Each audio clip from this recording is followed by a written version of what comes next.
Hello students, real numbers की theorem 1.1 है fundamental theorem of arithmetic. इस थ्योरम पे जाने से पहले हम समझेंगे कंपोजिट नंबर्स और प्राइम नंबर्स किनको कहते हैं।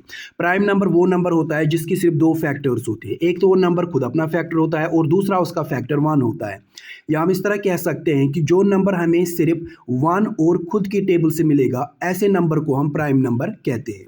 फॉर एग्जाम्पल, पहला प्राइम नंबर है 2। 2 हमें सिर्फ दो टेबल से मिलेगा। एक तो खुद के टेबल से यानी 2 के टेबल से मिलेगा हमें ये 2 1 और 2, और हमें ये 1 के टेबल से मिलेगा 1 2 और 2। इस 2 और 1 के टेबल को छोड़कर ये 2 हमें किसी दूसरे टेबल से, किसी और टेबल से नहीं मिलेगा। मतलब इस 2 के दो फैक्टर्स है, सिर्फ दो ही फैक्टर्स है। एक तो ये खुद अपना फैक्टर है और दूसरा इसका फैक्टर 1 है। ऐसे नंबर्स जिनके सिर्फ दो फैक्टर्स होते हैं, एक ये नंबर खुद अपना फैक्टर होता है और दूसरा इसका फैक्टर 1 होता है, ऐसे नंबर्स को हम कहते हैं प्राइम नंबर्स। इसी तरह 3 भी है prime number. Next prime number है 3। ये 3 भी हमें दो ही टेबल से मिलेगा, खुद के टेबल से यानी 3 के टेबल से 3 1 और 3, और 1 के टेबल से 1 3 और 3।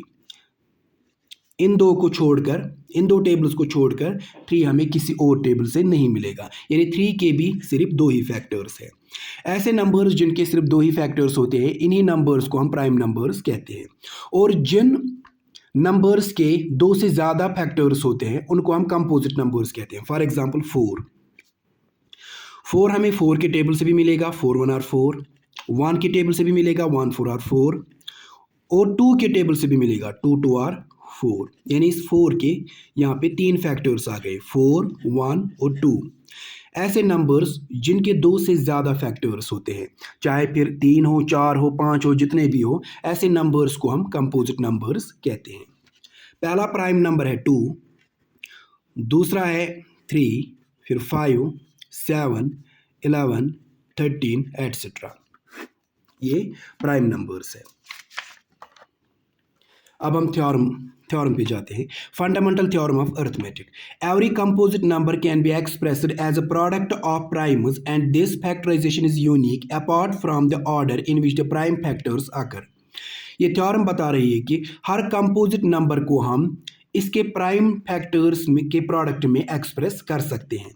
और वो जो फैक्टराइजेशन होता है ना, उसमें जो प्राइम फैक्टर्स हमें आते हैं किसी भी कंपोजिट नंबर के, वो यूनिक होते हैं। यूनिक मतलब उन प्राइम फैक्टर्स का ऑर्डर हम उधर इधर कर सकते हैं, मगर वो प्राइम फैक्टर्स सेम रहते हैं।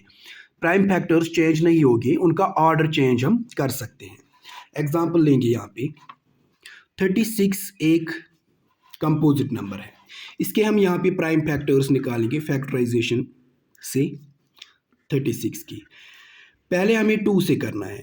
इस 36 को 3 से भी होगा, मगर हमें पहले छोटे वाले से करना है। पहले हमें देखना है कि इसको 2 से होगा कि नहीं। इसको 2 से भी होता है क्योंकि ये 1 नंबर है। पहले हम 2 से करेंगे। अगर 2 से नहीं होगा तो उसके बाद हमें नेक्स्ट प्राइम नंबर यानी 3 पे जाना है। फिर 3 से नहीं होगा तो फिर 5 से करना है।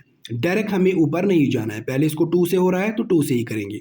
ये 3 है यहाँ पे, 2 1 और 2 का टेबल पढ़ना है, 2 1 और 2। ये 3 है यहाँ पे, एक रह गया, उसको 6 के साथ डाल देंगे। ये 6 को ऐड नहीं होता है। जो यहाँ पे 1 रह गया ना, 2 1 और 2, यहाँ पे 3 है, 1 रह गया, वो इस 6 को ऐड नहीं करना है। 6 + 1 7 ऐसा नहीं करना है। ये 6 है ना, जो यहाँ पे 1 रह गया उसको इस तरह यहाँ पे डालना है, 16 बन जाएगा ये। 2 1 और 2, ये है यहाँ पे 3, एक रह गया, 6 के साथ डाल देंगे तो 16 बन जाएगा। 2 8 और 16। 18 को भी 2 से होगा, 2 9 और 18। अब 9 जो है ना, इसको 2 से नहीं होगा, इसको 3 से होता है। अब हम 3 पे जाएंगे, 3 3 और 9, 3 को भी 3 से ही होगा, 3 1 और 3।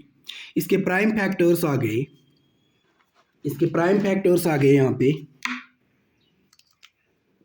36 के प्राइम फैक्टर्स आ गए 2 × 2 × 3 × 3। इन्हीं का प्रोडक्ट लिखना है, प्रोडक्ट में इसको एक्सप्रेस करना है। 2 × 2 × 3 × 3, 2 × 2 × 3 × 3। अगर अब हम इन प्राइम फैक्टर्स को प्रोडक्ट करेंगे ना, तो ये इस 36 के इक्वल आ जाएगा। इज इक्वल टू, ये 2 2 बार है, इसको हम 2 स्क्वायर लिखेंगे। 2 स्क्वायर मतलब 2 2 बार मल्टीप्लाई। इसी तरह 3 2 बार मल्टीप्लाई है, इसको हम 3 स्क्वायर लिखेंगे। यही ये थ्योरम बता रही है, फंडामेंटल थ्योरम ऑफ अरिथमेटिक। और एक एग्जांपल लेंगे हम 980। ये भी एक कंपोजिट नंबर है। इसके हम यहाँ पे फैक्टराइजेशन से, प्राइम फैक्टराइजेशन से प्राइम फैक्टर्स निकालेंगे। 980 ये A1 नंबर है, इसको 2 से होगा। पहले 9 है, 2 4 आर 8, यहाँ 1 रह गया, 8 के साथ डाल देंगे तो 18 बन जाएगा। 2 9 आर 18, यहाँ रह गया 0, 2 0 आर 0।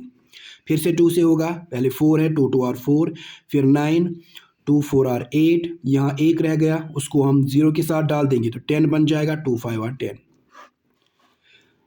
अब इसको 2 से नहीं होगा क्योंकि ये ऑड नंबर है, एंड पे 5 है, ऑड नंबर, इसको 2 से नहीं होगा। अब हमें देखना है 3 से होगा कि नहीं। 3 से हम कैसे देखते हैं, इन डिजिट्स को हमें सम करना है। अगर वो सम 3 के टेबल से मिलेगा हमें, तो ये नंबर भी 3 के टेबल से मिलेगा। फॉर एग्जाम्पल यहाँ पे डिजिट्स है 2 4 5, 2 + 4 + 5 हो गया 11, 2 + 4 + 5 हो गया 11। 11 हमें 3 के टेबल से नहीं मिलता है, इसका मतलब 245 भी 3 के टेबल से हमें नहीं मिलेगा। फिर नेक्स्ट 3 के बाद जो नेक्स्ट प्राइम नंबर है वो है 5, 5 से इसको होगा, इसको 5 से होगा। जिसके एंड पे 5 होता है या 0 होता है उसको 5 से डिवाइड होता है।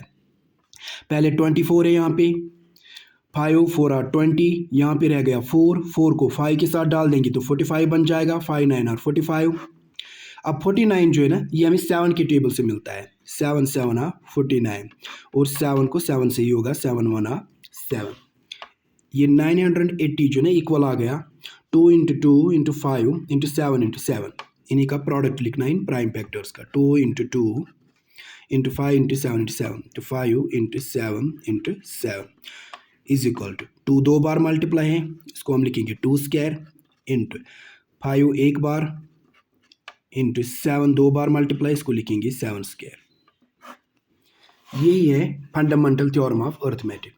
और ये जो प्राइम नंबर्स है ना, ये जो फंडामेंटल थ्योरम ऑफ अर्थमेटिक है, जिसमें हम ये प्राइम फैक्टर्स निकालते हैं किसी कंपोजिट नंबर की, इसका यूज़ हम करते हैं एलसीएम और एचसीएफ निकालने में। उसके लिए हमें अलग से कोई एग्जांपल लेने की ज़रूरत नहीं है। जब हम एक्सरसाइज करेंगे, क्वेश्चंस पे जाएंगे, तो हम वहाँ आसानी से समझ सकते हैं, समझेंगे वहाँ पे कि कैसे हम प्राइम फैक्टर्स का यूज़ एलसीएम और एचसीएफ निकालने में करते हैं।